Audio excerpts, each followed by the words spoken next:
Hello everyone, welcome to NBreezem, the daily current affairs program by Team Enlight.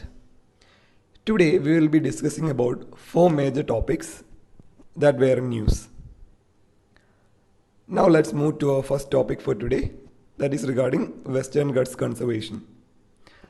Why this was in news? Because recently the Karnataka Chief Minister, Sri Basavaraj Bomme, informed the centre that the state is opposed to Kasturirangan report on Western Ghats. We already know that even in Kerala there were protests regarding the implementation of these reports. So what are these reports regarding Western Ghats and what is their significance? Firstly, initially the government appointed the Gadgil committee under Sri Madhav Gadgil, which submitted its report. It was predominantly aimed at conservation of Western Ghats and also proposed that the entire Western Ghats should be designated as an ecologically sensitive area. And within this area, the smaller regions were identified as economically sensitive zones 1, 2 or 3 based on their existing condition and the nature of perceived threat. However, since it completely excluded the consideration for the people who were already living in that particular area of Western Ghats, this was opposed by all the 6 states and none of them agreed to implement the recommendation.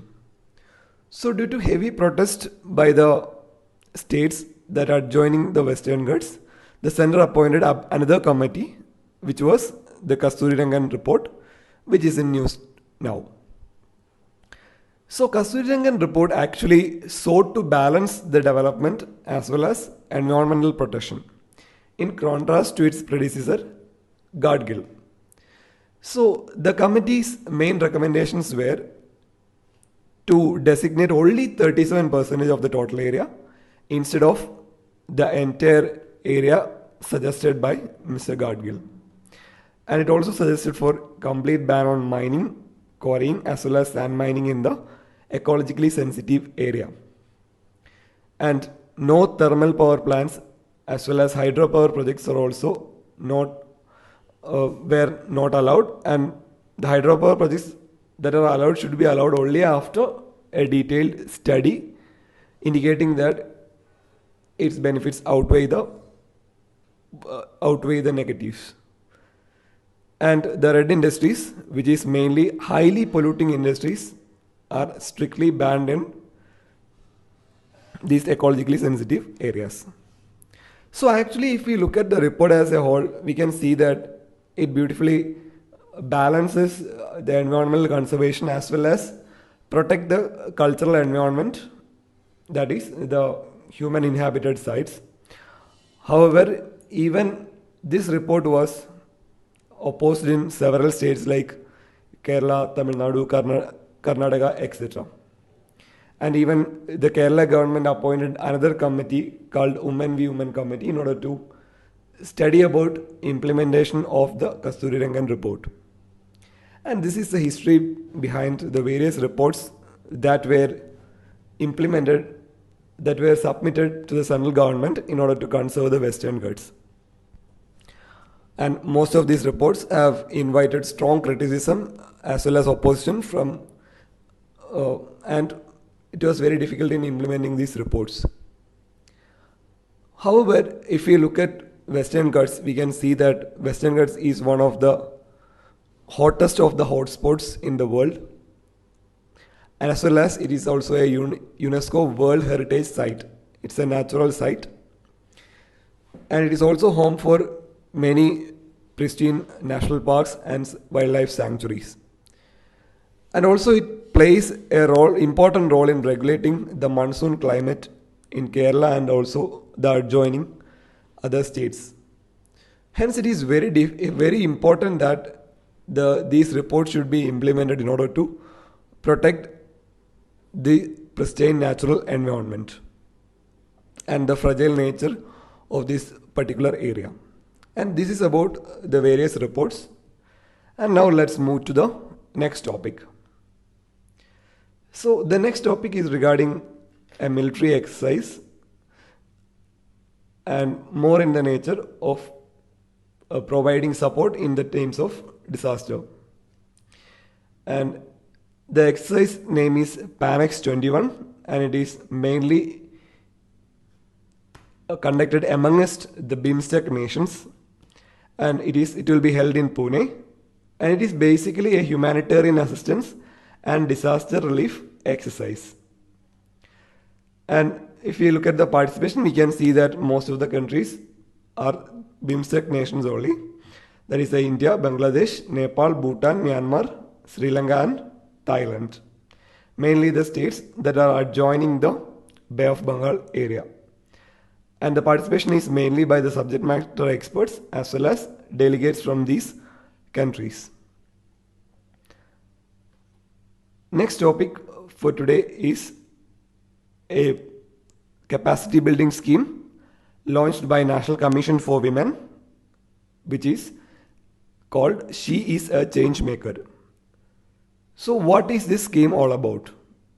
We know that when it comes to political representation, India and even Kerala for that matter is performing abysmally, especially in the state assemblies as well as the parliament. We know that in Kerala, even in the current state assembly, there is only about 10% of women, irrespective of the fact that more than 50% is women population. And even in India, if you look at it, the Lok Sabha participation never crossed 13 to 14% mark. So but if we look at the grassroots level, the situation is a little more optimistic, mainly due to the implementation of the reservations provisions. So what is this scheme all about? This scheme is mainly aimed at improving the leadership skills of the grassroots women political leaders, as well as the representative at all levels, including Grama Sabha, Grama Panchayat to parliament members, and also aims to educate and empower the political workers, including the office bearers of national and state political parties. So this capacity building will be undertaken in association with the region-based training institutes that will undertake the capacity building exercise for these leaders. And also, it also aims at improving the decision making as well as the communication skills, including oration, writing, etc. So it is a very good scheme, and if implemented properly, it will be a one-step solution to the prevailing issues like husband raj and other issues that is plaguing the women political arena these days. Now let's move to the last topic for today, that is regarding LCRD, or the Laser Communication Relay Demonstrator.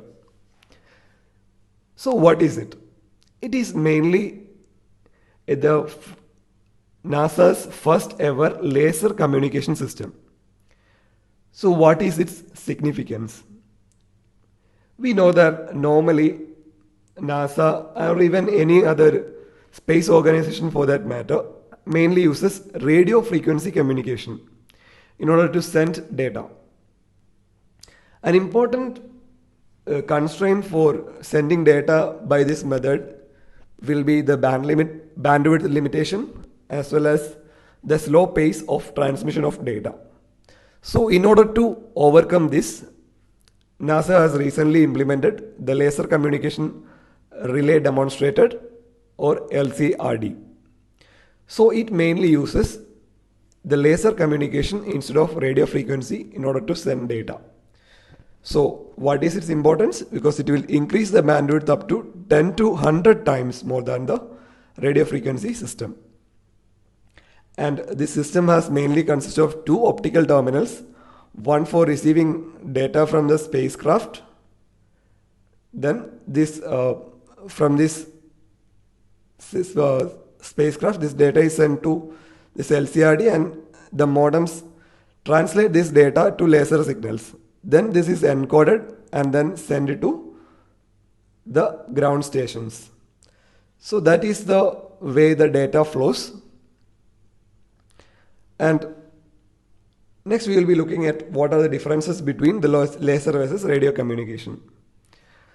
So, as I said earlier, the laser is comparatively faster and has more bandwidth. And what type of light is used? That is mainly the infrared light. So, infrared light is basically a shorter wavelength rather than the radio waves. So, what is its significance? Because it will increase the transmission speed of data, and we will be getting data in a very short period. For example, according to a statement by NASA, it would take approximately 9 weeks to transmit a completed map of Mars to Earth with the current radio frequency system.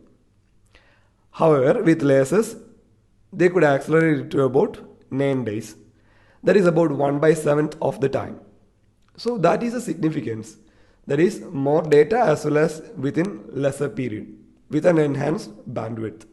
So that is why NASA is using LCRD. So this first topic is a topic that has been asked in various mains as well as prelims point of view. For example, one of the years UPSC asked a question regarding number of states that guard the Western Ghats. And Western Ghats is also a topic of importance from the mains point of view. And regarding the other three topics, there could be a question about who implemented LCRD as well as about laser communication technology, more so for the prelims point of view. And also the UPSC also has a habit of asking about exercises, so Panex also assumes significance. And if you are asked a question about women empowerment, you could use the statements and the schemes like she is a change maker in order to add the way forward in order to empower the abilities of women politicians, or how to empower women politically. If such a question comes, this could be used as a further point. And these are the significance of these topics. And if you want to know more about these topics, the reference for the same is given at the last of the page. And that's all for today. And thank you for watching.